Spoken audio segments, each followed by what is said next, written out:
Form जे आपण बघतो ते हे शाळाच फॉर्म जे आहे, जे मगाशी आपण 2 फॉर्म बघितले जे अजून आपण कव्हर नाही केलेत. एक आहे शाळा आणि कूट. कूट तुम्ही बघितलं शेखरीमध्ये आलं होतं, तसंच शाळा जे आहे is a typical kind of form. हे महाराष्ट्रात आहे, Ter Trivikram temple. May be some of you might have visited it. This gives us a form of basically the kind of shallow temple, and this is the same variety elaborated more in Karnataka, and then it takes further elaboration जिथे आपण कूट आणि शाळा एकत्र येताना बघतो. आणि if you look at it, basically these are the shalas one on top of the other and then it's topped by amalaka. So इथे पण तेच होतंय, मल्टिपल साइडनी प्रोजेक्शन येत आहेत and then it combines together to form and build some kind of a thing.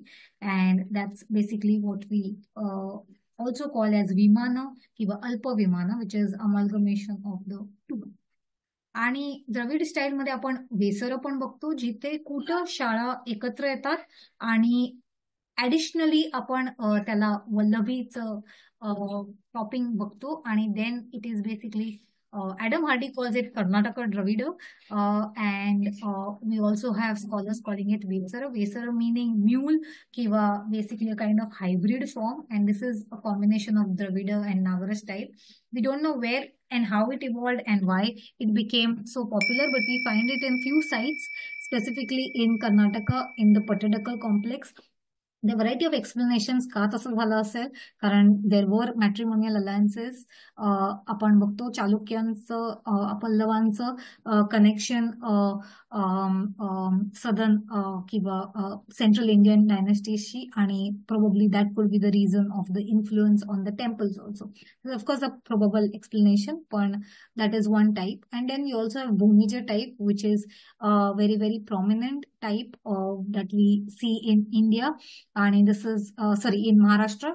And Sinnar Gondeshwar temple, जे आहे नाशिक जवळ, that is a very prominent example of it. Of course, this is another reconstructed version. Bhumija style is also again a combination, ज्याच्यामध्ये we see multiple bhumis layered on top of the other, but here we see all side layered with bhumis. So chari directions now we will have bhumi, unlike the Latina style of temple where you also have latas in between. Here you will just have bhumis one on top of the other.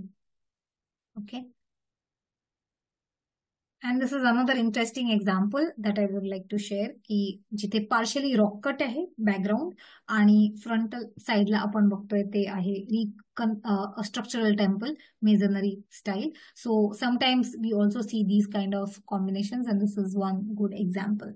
Measurements and proportions is also important part, because generally मला लोक विचारतात की temple कोण बांधत होती, का बांधत होती, त्याचा काय रिझन असेल, आणि अशीच बांधत होती का, त्यांना काय इन्स्पिरेशन होतं. And often we have colonial explanations, जे आपण temple architecture compare it with gothic style, आणि आपण Roman architecture and Greek architecture बरोबर कम्पेअर करतो. So we do have tenons or we do have architectural canons, वास्तुशास्त्र आहेत जे जनरली खूप चांगल्या पद्धतीने एक्सप्लेन करतात की प्रपोर्शन्स काय असतील. So to begin with we need to look at who were the ones who were building it. So artisans, masons, किंवा एक proper guild होती. Guild is like a kind of a corporate element of the artisans, masons, and also the priests, kiva acharya, and all of them combined together would then basically be responsible for the construction of temple. तर त्याच्यात आपण बघतो स्थापती would be the main person, आणि हा स्थापती जो आहे तो चार प्रकारात डिवाइड होतो, किंवा जो शिल्पीन आहे, क्राफ्ट्समन आहे, त्याला आपण 4 गटांमध्ये बघतो. सर्वात पहिला गट जो आहे तो स्थापती, जो मेन आर्किटेक्ट आहे, जो बेसिकली यजमान आहे किंवा जो स्पॉन्सरर आहे, पेट्रन आहे, मग तो राजा असेल किंवा आणि कुठलीही व्यक्ती असू शकते. त्यांच्या शी बेसिकली त्याचा कॉन्टॅक्ट असतो, and he is always in contact with the that individual, and he is basically the main priest or acharya who delegates की कसं काय काम होणार आहे. and then you have सूत्रग्रहीण who is a surveyor, आणि सूत्रग्रहीण जो सूत्रांबरोबर associated आहे, who deals with the rod and the cord, म्हणजे जो सूत्र इज युअर धागा आणि रॉड विच इज दंड.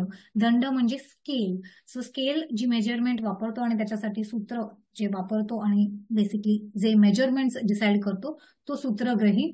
आणि तो बेसिकली लार्जर बोल्डर्स किंवा लार्जर मटेरियल आयडेंटिफाय करणार आणि सांगणार की हा स्ट्रक्चर आपल्याला हवे एवढ्या एवढ्या पद्धतीने हवाय. आणि मग then we have Takshak who is basically the sculptor who is going to design or basically give form to the broken parts or blocks which have been identified by the surveyors. Maha sculptor will make the sculptures as well as the moldings and elements, and this will be then fine tuned kiva plastered kiva painted kiva then brought together and made into an entire whole by Vardhaki. Okay. So these are basically the kind of craftsmen that we have, and which are basically led by Stapati or the Acharya. We have multiple sets of texts, of which Manasara is considered to be earliest. Then we have Samarangana Sutradhar of Parma ruler King Bhoja, अपराजित पृच्छ शिल्परत्न, वास्तुविद्या of Vishwakarma किंवा वास्तुशास्त्र of Vishwakarma, which is more to do with Western India. Shilparatna more to do with Eastern India, Odishan temples. Vastuvidya, Vastushastra with Rajasthan, Gujarat, bits of Maharashtra. Samarangana Sutradhar generic application केलं जातं, but Samarangana Sutradhar आणि अपराजित पृच्छ are more Central Indian texts, and then they are applied everywhere. You also have Purans, Jain आगम आहेत आणि बऱ्याच प्रकारचे तंत्रशास्त्र आहेत ज्यामध्येही उल्लेख येतो. Then we have Vishnu Dharmottara Purana, Brihat Samhita and multiple text which also give us details of the text. And then what do they give us is the device Vastu Purusha Mandal, which looks like this, and it basically categorizes who should be placed where, what should be the kind of object, and how the plan should be developed. And my grid form मध्ये plan होतो. If we are doing temple architecture in detail, then we can of course discuss की तो plan कसा elaborate हो जातो. But today I'm going to give you a kind of a takeaway, which is Bhojpur temple, Bhojeshwar temple, basically Bhojeshwar temple in Madhya Pradesh. ज्यांनी बघितलंय त्यांना तर माहितच असेल की किती मोठं किती लार्ज स्केल टेम्पल आहे हे, आणि ह्याचे ब्लू प्रिंट्स आपल्याला दिसतात. आय मीन जनरली मला लोक प्रश्न विचारतात की हाऊ डू यू नो दे वर designing it in this particular manner, किंवा इलस्ट्रेशन्स कुठे. टेक्स्टमध्ये जनरली आपल्याला फारसे इलस्ट्रेशन्स मिळत नाहीत, आणि जनरली ज्यांनी टेक्स्ट ट्रान्सलेट केलेले आहेत त्या सोमपुरांकडनं किंवा त्या स्थापत्यांकडनं, तर त्यांनी इलस्ट्रेशन्स बनवलेले आहेत स्कॉलरनी. But this is one site where we see illustration because this is an incomplete temple. Had this been complete, this would have been one of the largest temple in India. It's still a largest structure, and had this been complete, it would have been also one of the world's largest structure. Again, masterminded by Bhojpur ruler, Bhojpur king, King Bhoja, who was very popular by this particular name. But we also have another Shilaha ruler who is King Bhoja, so don't get confused with him. तो आपण शिलाहारांचा राजा नाही पण परमारांचा राजा king Bhoj बद्दल बोलत आहोत. आणि दिस is the शिवलिंग. आणि I just ह्याचा एक पूर्ण फोटो मला काढता येऊच शकत नव्हता कारण because of the scale of the temple and my camera lens. पण you can see the priest standing next to it. जो पुजारी आहे तो तिथे दिसतोय, आणि you can imagine how big is the Shivling's pedestal, त्याचा बेस आहे. So you can imagine how big the temple could have been. हा एक साइड अँगल व्ह्यू आहे which gives us an idea about how big the temple is. आणि हे इलस्ट्रेशन्स आहेत जे Adam हार्डीनी बनवले. So Adam Hardy's team sometime around 2015 मध्ये they looked at the illustrations जे साईटवरती आहेत आणि मग त्यांनी रिकन्स्ट्रक्ट केलं. And this is how they reconstructed. So मी तुम्हाला ते दाखवणार आहे. हे काइंड ऑफ तालमान आहेत जे तिकडे आपल्याला साईटवर दिसतात. And these are basically the feet marks किंवा पदांचे तुम्हाला हे प्रिंट्स दिसत असतील. And perhaps these were how they were counted and this is how the area would be. इथे शिवलिंग आहे तर मग हा एवढा एरिया आपल्याला बांधायचा आहे.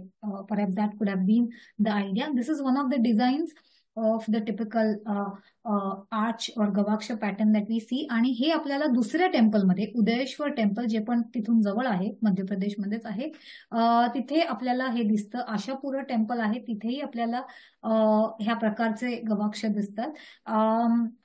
So this is basically the line drawing that's there at Bhojpur. हे साईटवर दिसतं आपल्याला आणि त्याचं मग हे इलस्ट्रेशन आणि हे आणि काही प्रकारचे इलस्ट्रेशन आहेत which is basically how the शिखर शुड हॅव बीन. त्याचं जे इलस्ट्रेशन आहे आणि हा त्याचा प्लान आहे. सो तुम्ही जे लाईन ड्रॉइंग बघतायत मध्ये तेवढाच पार्ट आज दिसतोय आपल्याला, एवढे स्टेज हा आणि ही एवढं मोठं ग्रिड आहे आणि हा एक्सटिरियर बनायचा बाकी होता. म्हणजे ते बनलं असतं तर then the structure would have been. So this is how the structure is as of now and if it would have been built ते असं झालं असतं आणि which is like this from the outside and then the whole thing would have been like this which is basically 100 meter high Shikhara, and it would have been larger than the most popular southern temple, that is Brihadeshwar temple, which is right now one of the largest temples with the intact Shikhara that we have. So it would have been much larger than that. So that we get to know from the illustrations. हे असं आहे साईटवर and which is also closer to a river body. Bhima river च्या जवळ आहे आणि this is what we have right now, and had it been complete it would have looked like this. Is an illustration by Adam Hardy.